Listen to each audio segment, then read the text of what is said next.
ሳላስፈቅድሽ ስለመጣሁ በጣም ይቅርታ።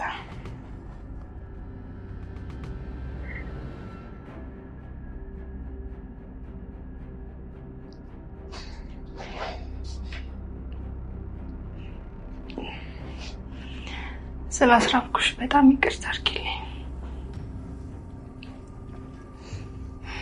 ጸሎት አድርግልሻለሁ። መቼም ማረሳሽ። ግን ደግሞ ደግመን ላንገናኝ እንችላለን።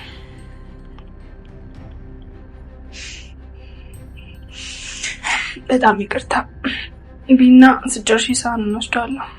ውሃ ማመጣልሻለሁ።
የዚያን ሰው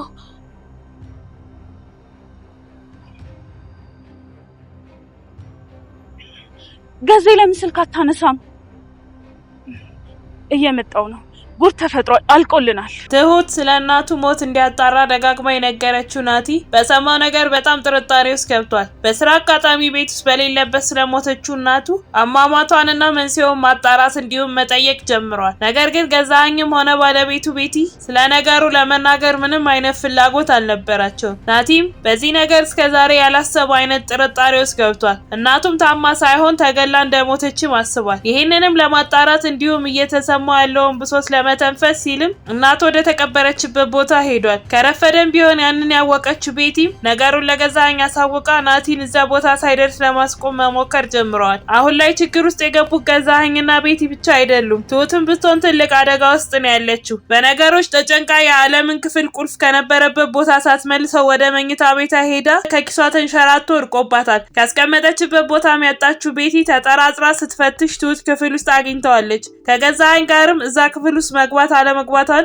አጣርተው መግባቷ እውነት ሆኖ ከተገኘ እሷን ለማስወገድ ተስማምተዋል። ችግሩ መፈጠር የጀመረው ናቲና ገዛኸኝ ቤት አድሮ የእናቱን ድምጽ ሰምቶ ከእንቅልፉ ከነቃ በኋላ ነው። የጫጫታውን ድምጽ ናቲ ብቻ ሳይሆን ገዛኸኝና ቤቲ በደንብ ሰምተውታል። ለዛም ነው ከተኙበት ተነስቶ በፍጥነት ናቲ ጋር ሄዱት። ገዛኸኝም ቀጥሎ ምን እየሆንክ ነው ናቲ ብሎ ሲጠይቀው ናቲ በሐዘን እያለቀሰ የእናቴ የሚመስል ድምጽ ሰማው ብሎ ይላቸዋል። ቤቲም ትቀጥልና አይዞህ ናቲ ተረጋጋ፣ አንዳንዴ እንደዚህ አይነት ነገር ያጋጥማል ስትል ገዛኸኝ ቀጥሎም ደክሞ ነው እኮ ምንለው ናቲ ማረፍ አለብን፣ ጠዋት እናወራለን በልተኛ አሁን ሲለው ናቲ አዎ ልክ ነህ ይቅርታ፣ ግን በቃ እዚህ ቤት ስመጣ ትዝታዋ ቤቱ ሞልቶት ያልታየ ያሳየኛል፣ ያልተሰማ ያሰማኛል፣ ለዛ ነው ሲላቸው እነሱም እንዲተኛ ነግረው ትሄዳሉ። በዛን ሰዓት አለምና ትሁት በጣም ተጨናንቀው ነበር።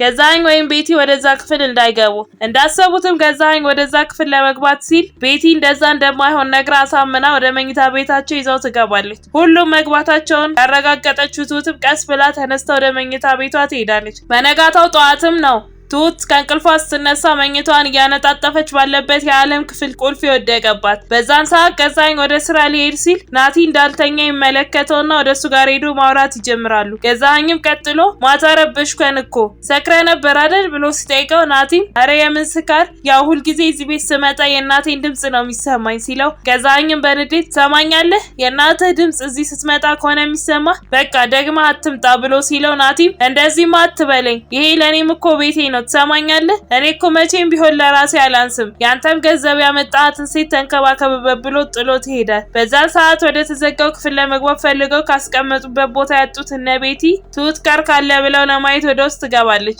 ትንሽ ከፈለገች በኋላም ታገኘውና ይዛው ትወጣለች። እሷም እንደወጣች ትሁት ቁልፉን እንደጣለችው አስታውሳ ብፈልገው ነገር ግን ልታገኘው አልቻለችም ነበር። ቤቲም ቁልፉን ቀጥታ ይዛ ሄዳ ለገዛኸኝ ትሰጠዋለች። እሱም በንዴት ክፍሏ ውስጥ ነው ያገኘሽው ብሎ ሲጠይቃት ቤቲም አዎ ብላ ትመልስለታለች።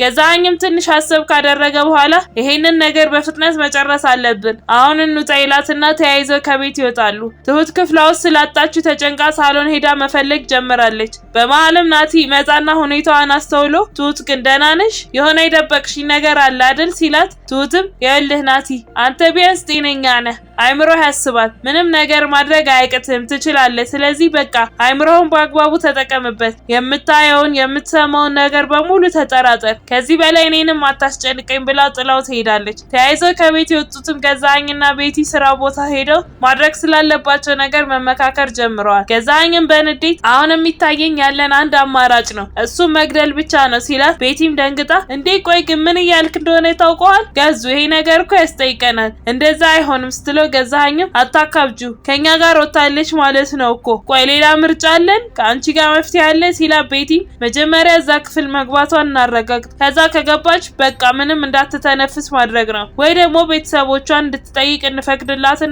ከዛ እዛ ባለችበት ማስገደል ነው የሚሻለው፣ እንደዛ ካደረግን እኛ በፍጹም አንጠረጠርም ትለውና ተስማምተው ከቢሮ ትወጣለች። ብዙም ሳይቆይ ናቲ ወደ ገዛኸኝ ቢሮ ይመጣና አንድ ጥያቄ ልጠይቅህ ነበር የመጣሁት፣ ቆይ ናቲ ምኗን ነበር የታመመችው ብሎ ሲለው ጥያቄው ድንገተኛ የሆነበት ገዛኸኝም እየተንተባተበ ያው አሟት ነበር ብሎ ሲመልስለት የጠያቀው ጥያቄ ያልተመለሰለት ናቲም በንዴት ምኗን ነበር ያመማት እያልኩ እኮ ነው ያለሁት ብሎ ሲጮህበት ገዛኸኝም በቃ አሁን ያመማትን ሁሉ ማስታወስ አልችልም፣ ናቲ ግን አሁን ለምንድን ነው የምትበጠብጠኝ ሲለው እሱም እናቴ ምኗን አሟት እንደሞተች እንኳን አታውቅም፣ እንዴት ነው ግን እንደዚህ በፍጥነት የረሳው? ቆይ እንዴት ብሎ ሲጮህ ገዛኸኝም አንተ ሰውዬ ውጣልኝ፣ ከዚህ እየተከታተልክ ሰላሜን አትንሳኝ፣ ውጣ ብሎ ሲለው ናቲም ምንላቀቅ እንዳይመስልሽ ብሎ ዝቶበት ጥሎት ይወጣል። መንገድ ላይም ወደ ቤት እየሄደ ባለበት ቤቲን ያገኛትና ቀጥታ እስኪ ንገሪኝ እናቴ ምን ሆና ነው የሞተችው ሲላት ቤቲም ማለት እኔ እንጃ ቆይ ለምን ጠየቅኝ? እኔ ምንም የማውቀው ነገር የለም ብላ በድንጋጤ ዘባርቃ ጥላው በፍጥነት ትሄዳለች። ናቲም ግራ ተጋብቶ እየተመለከታት እናቴማ ታማ አልሞተችም እናቴን ገላዋት ነው ብሎ ተቻክሎ ወደ ቤት ይሄዳል። ትሁት እንዳገኛትም ቀጥሎ እናቴን ገላዋታል አይደል? አለሜን እነሱ ናቸው የገደሏት ብሎ እያለቀሰ ወይኔ እናቴ በቃ እኔ ላድንሽ አልቻልኩም፣ ቆይ ለምን ዝም ትያለሽ? ንገሪኝ ገላዋት ነው ብሎ ስጠይቃት ትሁትም እኔ እኮ እንደምታውቀው በቅርብ ነው እዚህ ቤት የገባሁት ትሏለች። ናቲን እሱን እኮ አውቃለሁ ግን ደግሞ የሆነ ነገርም ታውቂያለሽ ይላታል። ትሁትም አውቃለሁ ግን ደግሞ የማውቀው ነገር በጣም ከባድ ነው፣ ጊዜ ቢፈታው ይሻላል፣ እኔ ያስተካክላለሁ ብዬ እንዳላበላሽ ፈርቼ ነው ስትለው ናቲም ተነስቶ በፍጥነት ከዛ ቤት ይወጣል። አመሻሹ ላይም ገዛኸኝ ከስራ እንደመጣ አለም ጋር ይገባና አንቺ ገፊ በልተሽ ማደር አልፈለግሽም? ሁሌ ጥፋት የምታጠፊው ያጠፋ ደግሞ መቀጣት አለበት፣ አንድ ድምጽ ብታሰሚ ከዚህ ፎቅ ወረውርሻለሁ ብሎ አስፈራርቶ በኃይል መደብደብ ይጀምራል። ያለምንም ርህራሄ ከደበደባ በኋላ ጥሏት ይሄዳል። እንደተለመደው ሁሉም ከተኙ በኋላም ትሁት የዓለም ክፍል ቁልፍን አፈላልጋ አግኝታ ቀስ ብላ ወደ እሷ ክፍል ትገባለች። ትሁት ስትመለከታት ደንግጣ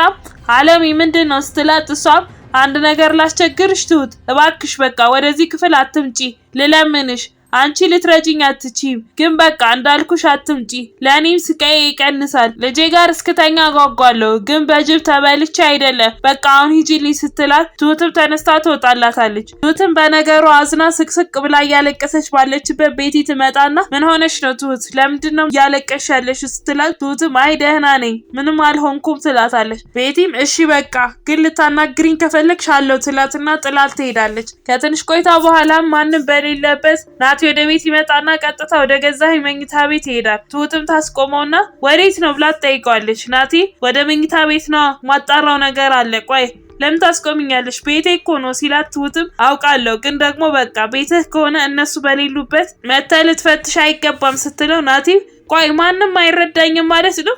ቆይ እንደውም ሁሉንም የምትሰማኝ የምትረዳኝ እናቴ ናት፣ እሷ መቃብር ጋር እሄዳለሁ ብሏት ጥሏት ይሄዳል። በዚህ ሰዓትም ነው ቤቲ ተመልሳ ስትመጣ ናቲ መቃብር ጋር እንደሄደ አውቃ እሱን ለማስቆም ተቻክሎ ያወጣችው። በቀጣይ ምን የሚፈጠር ይመስላችኋል? ሀሳብ አስተያየታችሁን ኮሜንት ላይ ጻፉልን። ምንለቃቸው ቪዲዮዎች ለብዙ ሰዎች እንዲደርሱ ላይክ እንዲሁም ሼር ማድረግ አትርሱ። ቪዲዮዎቹ ሲለቀቁም በፍጥነት እንዲደርሱ የደወል ምልክቱን መጫን አትርሱ። በቀጣይ በሌላ ክፍል እስክንገናኝ እስከዛው በሰላም ቆዩ።